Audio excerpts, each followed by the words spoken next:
Hey family, good morning, welcome back to my channel. তো দেখতে পাচ্ছি সকাল সকাল এখন যেন কটা বাজে হচ্ছে 10টা। জামা কাপড় মেলতে এসেছি, এখনও পর্যন্ত বাইরের কুয়াশাই কাটিয়ে দেখো।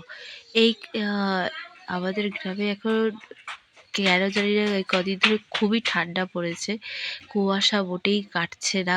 আর রইল বাকি হচ্ছে সকালে ওঠা। সকালবেলা 8টার সময় উঠে মনে হচ্ছে যেন সকালবেলা 4টের সময় উঠছে, এইরকম একটা ব্যাপার।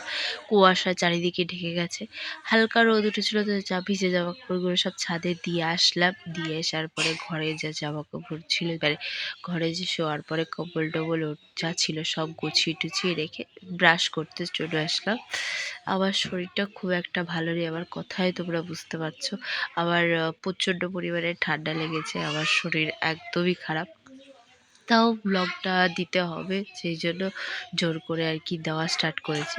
এখানে ব্রাশ করছি, নাক পুরো জাম, তাও আবার ব্রাশ করতে এতটা কষ্ট হচ্ছে, তবুও ব্রাশ করলাম জোর জবরদস্তি। ব্রাশ টাশ করে কতক্ষণ রোদে বসেছিলাম, তারপরে গিয়ে ছেলেকে তেল মাখাতে গেলাম। চান করাবো, তেল টেল মাখিয়ে ওকে চান করি, আমি নিজেও চান করে নিলাম। চান টান করে একটু জানলার সামনে বসেছিলাম বা ওকে ঘুম পাড়াচ্ছিলাম।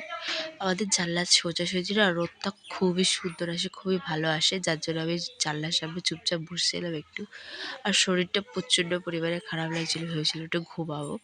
তো ঘুমিয়ে আমি আবার হাতের কাজে আমি বসে পড়ছি। আমি কদিন যাবৎ নতুন শিখছি আর কি। শিখছি বলতে আমি আগে উল বুনতে পারতাম না, কুরুশ কাঁটা দিয়ে ফার্স্ট টাইম আমি ইউটিউবে একবার দেখেছি, তারপরে নিজে নিজেই করেছি। এই উল টুল বুনে টুনে খাবার টাবার খেয়ে আমি শুয়ে পড়েছিলাম, আর ব্লগটা কন্টিনিউ করতে পারি কারণ শরীরটা এতটাই খারাপ লাগছিল।